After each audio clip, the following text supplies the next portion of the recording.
Hello, everyone, and welcome to On the Move, a show where we share transportation sales and marketing success stories. I'm Jennifer Carpus Romaine, Executive Director of TMSA, a trade nonprofit educating and connecting marketing and sales professionals inside transportation and logistics. And today on the show, I'm excited to have Carly Gunby, Vice President of Revenue at Transfix. How are you doing today, Carly? I'm doing well. Thank you for having me. So excited to have you on the show. Can you start by sharing a little bit about your role at Transfix and your journey in the industry? Sure, happy to. I, like most, I feel like in my generation of freight, didn't have a supply chain class or the opportunity to attend it. Probably because I liked to talk and liked people, I found a natural knack for sales. And so dived headfirst into logistics at Crowley without any formal knowledge of it here in Jacksonville, Florida. Spent years in varying roles at Crowley. It was a company that did full supply chain, so ocean and pull point distribution and LCL and LTL, all the stuff, mostly in sales, a little bit of customer success, but spent the last few years there on the brokerage side, learning operations and just kind of better understanding where the value comes from a shipper's perspective in using a broker. And so I was there for probably 7 or 8 years total before taking a leap of faith over to Transfix. Then it was a bit of a startup. It was still really kind of interesting in terms of digital freight and very new. So I spent years doing that at Transfix. When we were a broker almost 2 years ago, we divested our operations to NFI. And so today I lead commercial strategy across two products, our cost models, which is our pricing intelligence, and our TMS built for freight brokers and 3PLs. And so my whole job today is helping brokers protect their margin and win more freight, which turns out to be exactly what I was trying to do when I was a broker. I love that. I mean, yeah, that's the goal, right? We're all in it. Yeah, and you are really leveraging AI to improve freight pricing and revenue strategy. So I'm curious, like, as you were doing those shifts from brokering to Transfix, as you're getting into more development, as you guys are focusing, what really initially sparked your interest in really leveraging AI in that capacity? Oh, yeah. So tribal knowledge is something most brokers hinge themselves on. But in practice today, in my opinion, it's a liability disguised as Mm. experience. We need everyone to be on the same page. And look, every broker is guilty of doing this, including when we were a broker, but we needed to systemize it in order to improve our buying power. And so when I was on the brokerage side, you'd price a lane based on market data that by the time the load had hit your screen versus when you priced it, it may have already been stale. And so moving into freight tech and realized that the industry was largely doing this, just maybe with a fancy dashboard or some kind of like aggregated data on top of it, AI became interesting to Transfix and specifically to me when I saw that it could ingest more signals faster, and to help us understand where we kind of stood in the span of that. But then it took it a little bit further when we realized garbage in is garbage out, essentially. I mean, AI is only going to do with what it has available. It can only have so much potential. So we were using, when Transfix was a broker, we were using AI when it was referred to as machine learning. Like the industry is just catching up. So it's been really important to understand the true difference use case you can leverage with AI. Another part that I'll say that I'm really proud of is that Transfix stress tested our tech by having every employee, regardless of title, I mean, every employee actually cover and operate freight. So the AI layer in freight pricing comes from real life experience in covering freight, and it serves a live strategy that can flex with today's market conditions. So it's kind of been the whole journey through Transfix, like really understanding AI, how to leverage it, battle testing it on our own P&L when it was not as great as it is today, but it's been an experience. I love that journey because I have worked at a variety of different places that don't take the time to do that.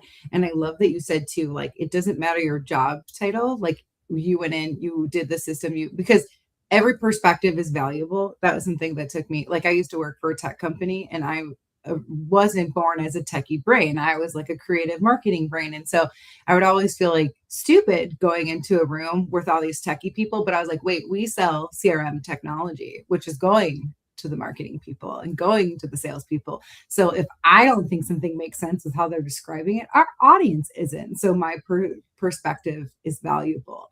And so sometimes it's like just that mindset change.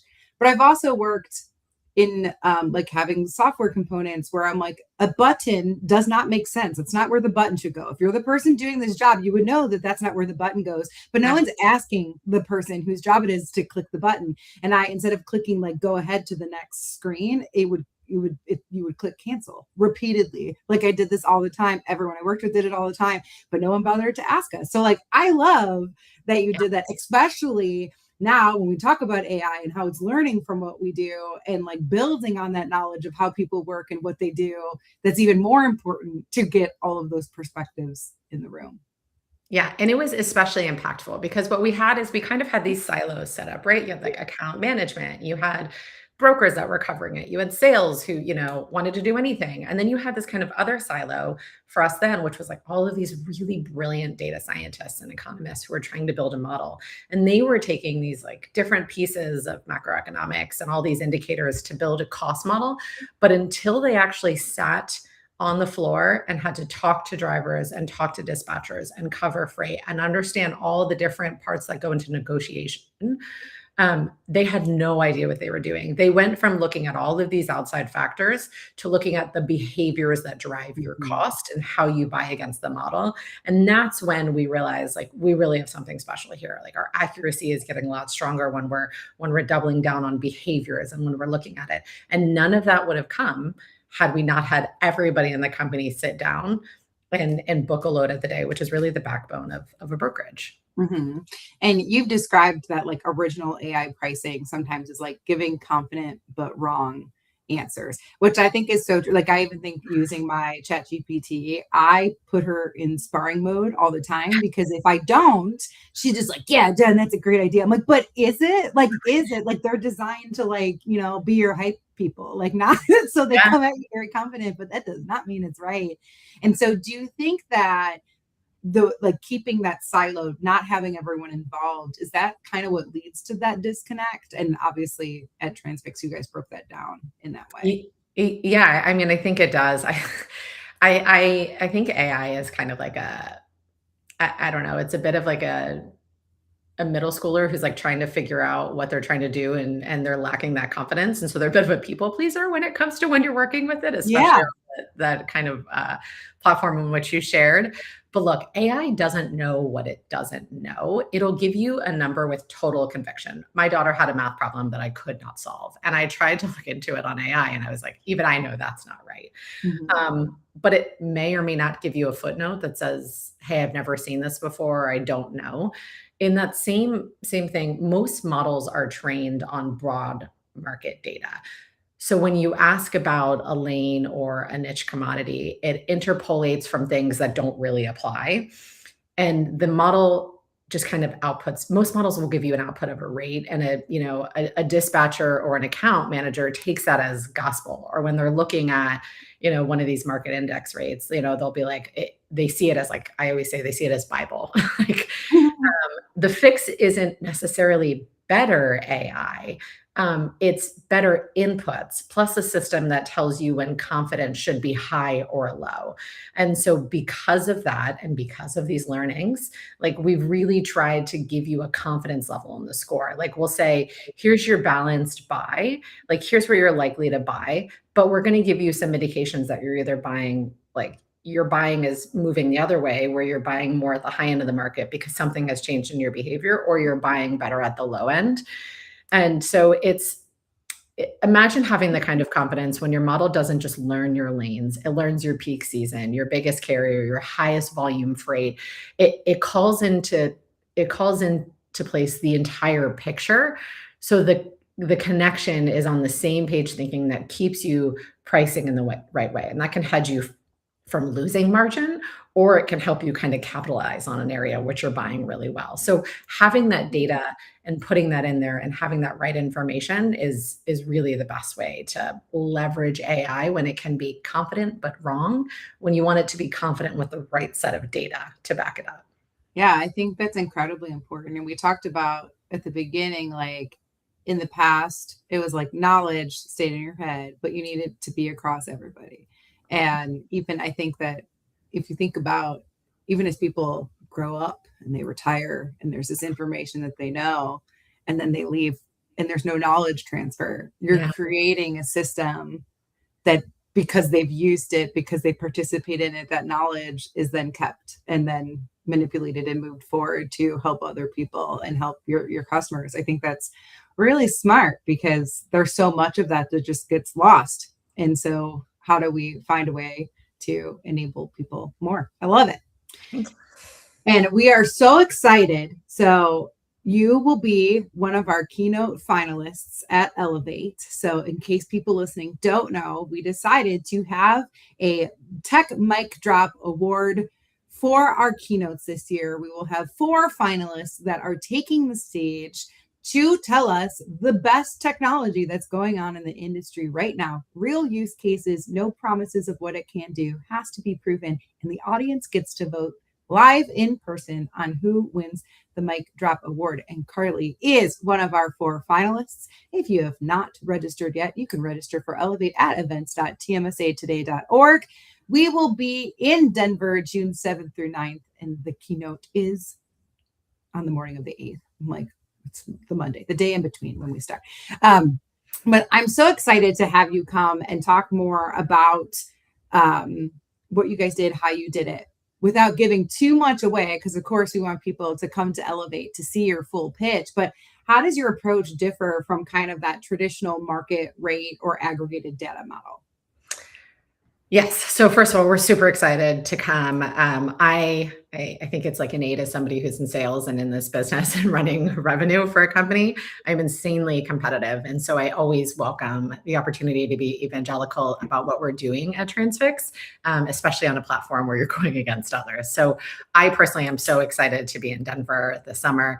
But what I will tell you about what Transfix is doing and kind of how it differs is that traditional models are going to tell you what the market is doing. Our approach tells you what your data says you should do. And those are very different numbers. They're very different outputs. Aggregated data is a benchmark. It's useful, but it shouldn't be your pricing strategy. What we do at Transfix is we build custom cost models. So it's unique to every single broker, and it's grounded in the broker's own operational data.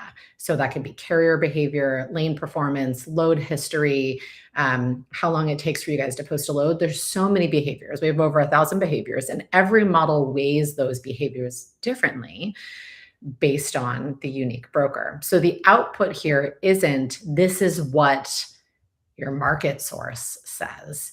It's, here's what your margin looks like on this lane based on the behaviors on how you've moved it previously.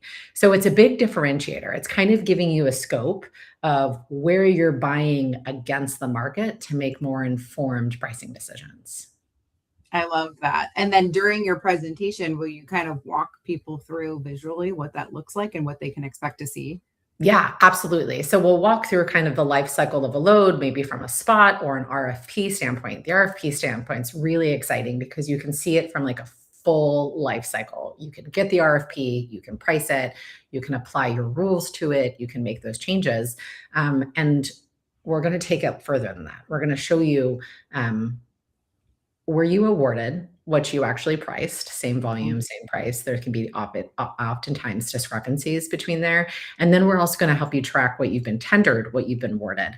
And based on any bit of seasonality, any bit of change in the market, how do you buy or respond to those changes? So you're going to have an understanding of where your margin lies throughout that whole life cycle. It's really exciting. It's super informative. I honestly can't wait to have a big screen behind me and point out all the beautiful features of it. I am excited to watch it as well. Data integrity really seems to be a central theme in your work, which I think is great. That's the goal, right? We don't want to just have data. We want to have the right data to help the right people at the right time. But why is that so critical to building trust into the AI driven pricing? Trust in AI pricing is downstream of trust in the data. And most people don't audit their data nearly as often as they audit their models or they audit their RFPs or what that looks like. Um, I think the edge is in the combination, not in the source, but it has to be right. There's no single source of truth. That's why people have multiple subscriptions and they're looking at, the market, they're looking at their historical data, they're trying to find it.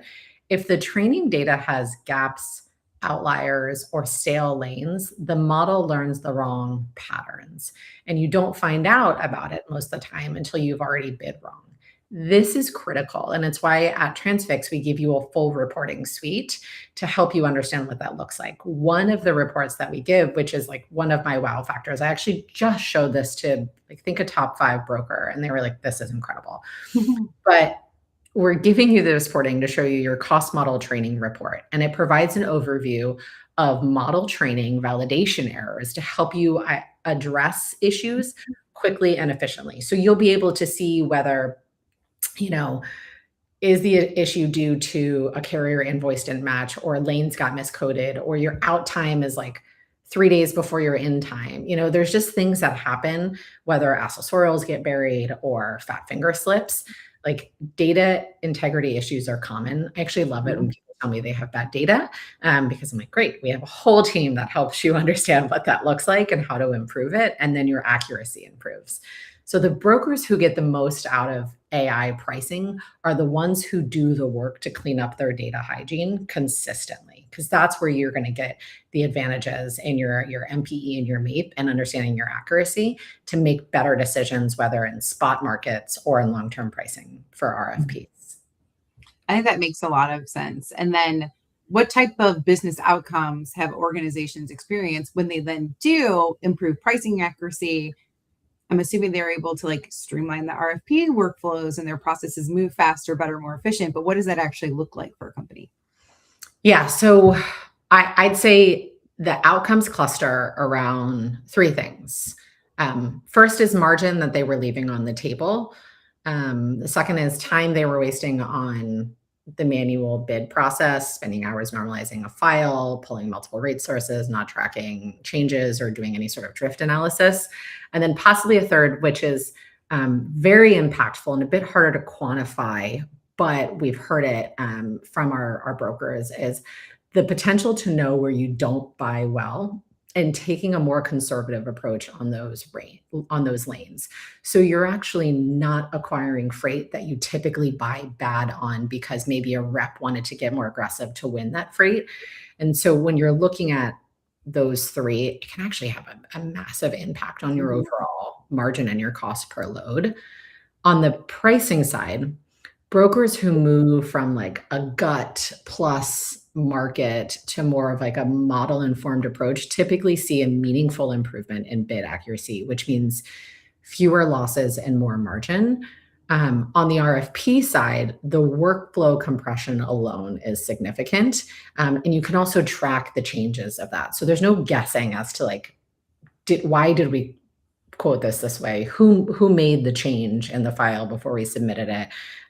You can lock it, you can put a lane or a set of lanes in for review. So what used to take a team days can run in hours when the cost model is doing the lane level math, especially when you have your rates control panel where you can apply rules to the RFP long before you receive it. So that way, again, that account manager's tribal knowledge doesn't live in their head and they're like, oh, wait, there was a lane they told me to be aggressive on. You can set a rule for it prior to receiving the RFP, and then it's already applied. And then the subtler outcome, which is pretty impactful from a brokerage standpoint in their relationships with shippers, is to have defensibility with clients. Like when you can show a customer how you priced their freight and why, what support do you have? What kind of lane density, what overlap, what backhauls? That's a real relationship asset. Yeah. Do you find that people get immediately on board when you present these types of concepts and idea, or they're still skeptics on AI and the power of it? And if there are, how do you get them to understand the power of it and the safety of their data, what they're sharing, things like that? Yeah, I think as we move more towards AI adoption in today's environment, it's less about the efficiencies that can be gained and it's more about like change management. I think it's harder for people to kind of adjust to the new ways of doing an RFP, knowing that they're actually providing more value in the Mm, way that they're pricing and the way that they're gathering the data, and it's being presented so that they can have those conversations, as opposed to seeing it more as a threat. In terms of the AI as a whole and accuracy, we run before we turn the model on, we'll give our broker maybe 20 lanes for them to kind of spot check, run it internally, make sure you feel comfortable with those rates. You can have a week or two to do it to kind of see before we turn the model on. So we really work to help people feel more confident in the rates that we're giving them. And it's also like, we're not saying this is it. We're giving you a distribution and we're showing you here's where you're likely to buy and here's the behaviors that support it. I'm not running your business. I'm just giving you the data to help support your strategy and what that looks like moving forward.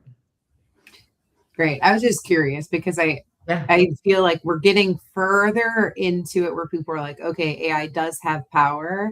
It's Yeah. not necessarily replacing, but changing. I loved the change management piece of it because it's also like you might have to invest in more time of updating your processes because that's going to change and let people know what you're doing and how. But I still see some hesitancy, but it's getting better. So I was curious, because you live and breathe it every day, if that's still what you're seeing, or if we're moving a little bit faster and more understanding now. I think there's like overall hesitancy, but like when you have a champion internally, it makes a massive difference in adoption and what they're doing. I had just made a LinkedIn post yesterday. We had an enterprise client that did over 65 RFPs in last week alone.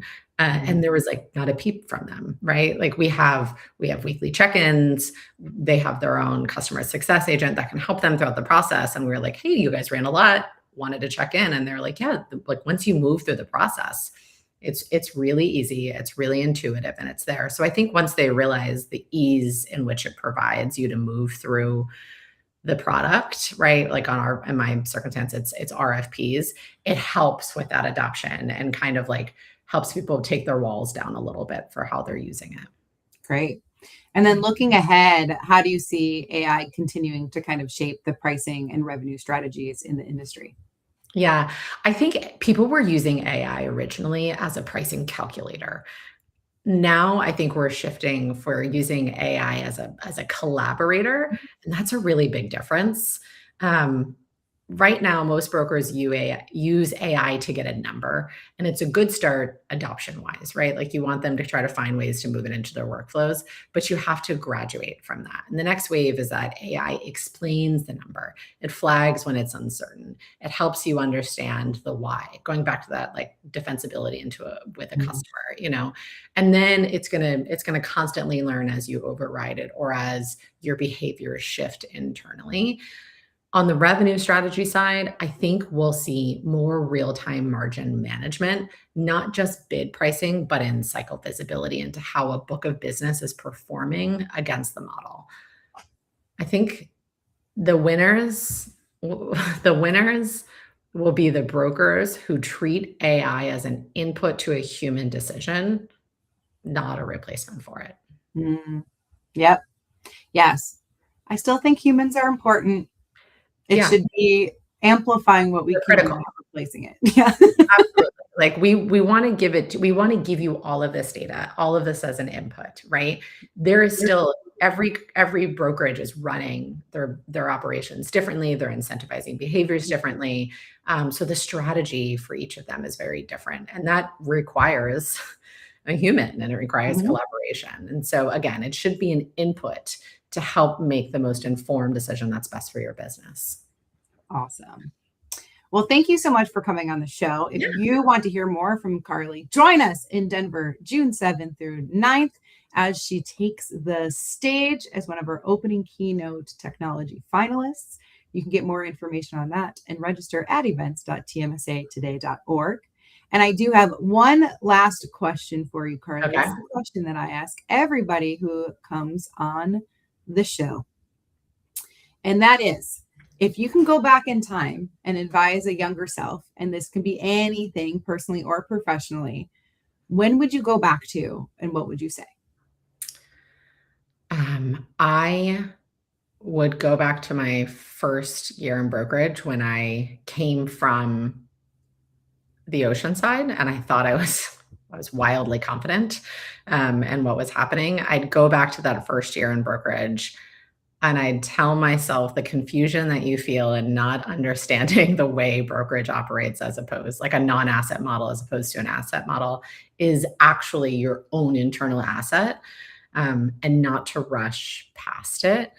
When you're new and you're moving into a different part of the industry, or you're maybe going from brokerage to tech, you start to ask questions that the smartest people in the room have stopped asking. And those questions are often where real problems live. I spent a lot of time early in my career trying to sound like I knew more than I did. I felt like, I needed a seat at the table. I needed to be informed, when the most valuable thing that I had then, which I didn't realize, was fresh eyes to the problems that were in front of us.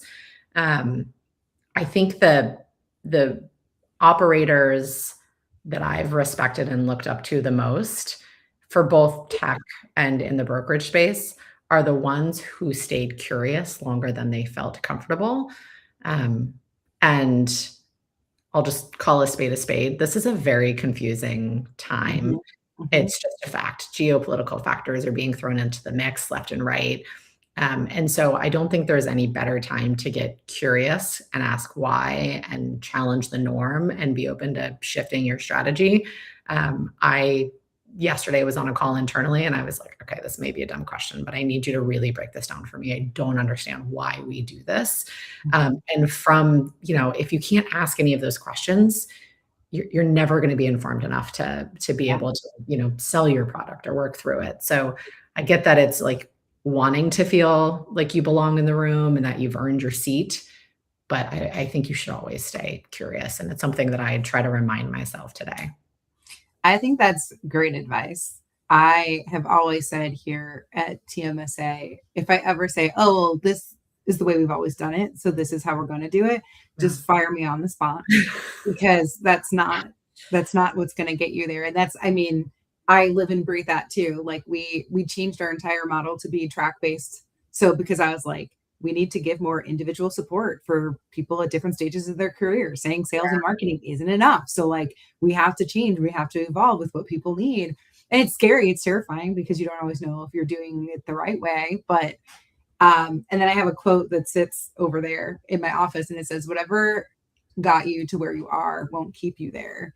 And that is like the sentiment of what you're talking about. Like you might be rising in your career and you might be in that top seat. You might have a seat at the table, but then if you sit and you rest on your laurels and you don't stay curious and you don't stay interested, you'll lose that seat. Yeah. So everyone's got to keep earning it, I guess, would be, so I think that's great. Absolutely. Yeah. My quote, which sits on my desk over here, is, it's not about what you want. It's about what you're willing to do to get it. And that might mean asking the dumb questions or finding a way around it so that you better understand it. Yeah. And I tend to learn that if you think it's a dumb question or something that you don't understand, you are not the only one. It is. I've asked some dumb questions where people look at me and I'm like, okay, now that I said it out loud, I get it. Okay. So, but for the most part, other people are questioning or thinking it too, but they don't want to say it. So. Well, thank you so much for coming on the show and for coming to Elevate. So excited to see you take the stage, and hopefully we will see everybody in June as well. So, and if not, I will catch everybody on the move next week. See ya.